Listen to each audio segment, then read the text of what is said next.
ويلا بينا في الفيديو ده نتعلم ازاي بنعمل الاكريليك الاومبري. طبعا بنكون مخشنين الضفر كويس جدا جدا من غير ما نعور طبعا الكلاينت بنسبه معينه. نشيل بس الطبقه الدهنيه وبنبتدي ناخد الاكستنشن بتاعنا اي شيب بقى انت تحبيه وبنلزقه على الربع الاخير من الضفر. طبعا الطريقه الصحيحه ان انت تفرغي الهواء عشان ما يدخلش بكتيريا او اي حاجه تحت الاكستنشن. وهنا بناخد مبرد 180 على 100 وبنبتدي ان احنا نبرد ونساوي الاكستنشن بالضفر الطبيعي، وبنقص طبعا بقصافة التيب المخصصة. نقص على حسب الكلاينت حابة طول ايه. نبتدي نساوي ونظبط الشيب بتاعنا. شايفين الضفر كله حتة واحدة كأننا مش مركبين اي حاجة.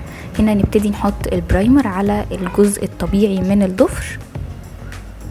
طبعا نحط كويس برايمر في الزوايا عشان نمنع تكوين اي بكتيريا او اي طبقة دهنية تانية عشان احنا هنشتغل اكريليك.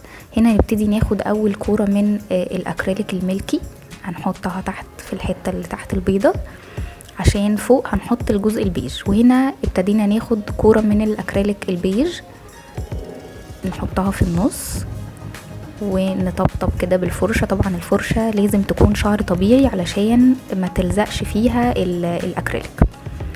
دي اول كورة. نبتدي نظبط ونسحبها لتحت بالراحة عشان تتفرد على الضفر بنعومة. وهنبتدي ان احنا نحط الفرشة في الليكويد بتاع الاكريليك اللي هو السائل المخصوص للاكريليك. وتاني كورة هنبتدي ناخدها ونحطها في الكيوتيكل اللي هي الكورنر بتاع الكيوتيكل ناحية الجلد الجزء اللي فوق.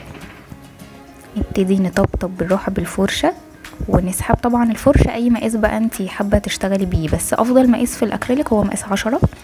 نبتدي نطبطب ونسحب لتحت الاكريليك. هناخد اخر كورة من الاكريليك الشفاف عشان نغلف الضفر كله بيه. الاكريليك الشفاف كمان الكفرج بتاعه عالي. ونبتدي نطبطب طبعا الكرة اللي احنا حطيناها من الاكريليك الشفاف. نبتدي نحطها ونسحبها لتحت بالراحة عبال ما تتفرد كلها على الضفر. بنمسك المبرد بتاعنا اي بقى خشونة انتي عايزاها، بس برضو يفضل 180 على 100. وبنبتدي ان احنا نمشي على سطح الضفر من فوق عشان نساوي كله يبقى حتة واحدة مفيش اي مطبات. عايزة تعملي الخطوة دي بالمبرد الكهرباء بالقطعة اللي هي النبيتي الصنفرة مفيش اي مشكلة برضو. طبعا تخلي بالك ان انتي بحرص شغاله لو بالكهرباء علشان ما تعوريش الكلاينت بتاعتك. وهنا بنبتدي نرش كحول عشان نشيل اي باودر. وهنا هنحط طبقه توب كوت الاساسي طبعا معانا. طبعا احنا هنحط ستراس فخليكم لاخر الفيديو عشان تشوفوا هنحط ازاي الاستراس وازاي يفضل اطول فتره مع العميله بتاعتك. هنا حطينا طبقه توب كوت وما نشفتش. وهنبتدي نرص الاستراس بتاعنا. في جفت مخصوص للاستراس عشان تعرفي تمسكي بيه، وممكن بالزقاقه لو انتي الاستراس بتاعك تقدري تتحكمي فيه. هنا خدنا الاستراس الكبيره وحطينا الكور الصغيره دي وراها بالزقاقه. طبعا كل ده فوق التوب كوت يا جماعه، وممكن تعمليه بالبيز لو حابه.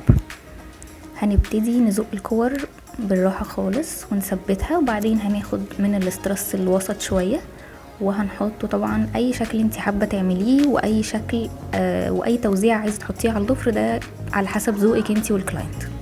وبنفس الطريقه زي ما احنا عملنا فوق هنبتدي برضو ناخد الزقاقه. عايزه اقول لكم الكور الصغيره دي هي بتبقى اصلا زي المغناطيس كده لازقه في بعض شويه، فانت بتقدري بسهوله تتحكمي فيها وتوزعيها زي ما انت عايزه.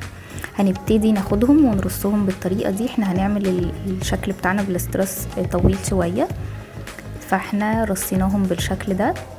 وهنبتدي نحط الكيوتيكال اويل ناحية الجلد. ده طبعا الكيوتيكال اويل ده مخصوص عشان يرطب الجلد وينظف الجلد يخلي المنظر حلو وناعم لو الجلد كمان خصوصا جاف. هنا الفاينل بعد ما خلصنا. ايه رأيكم؟ شفتوا الاكريليك الاومبري سهل ازاي؟ اشتركوا في القناة ما تنسوش. باي باي.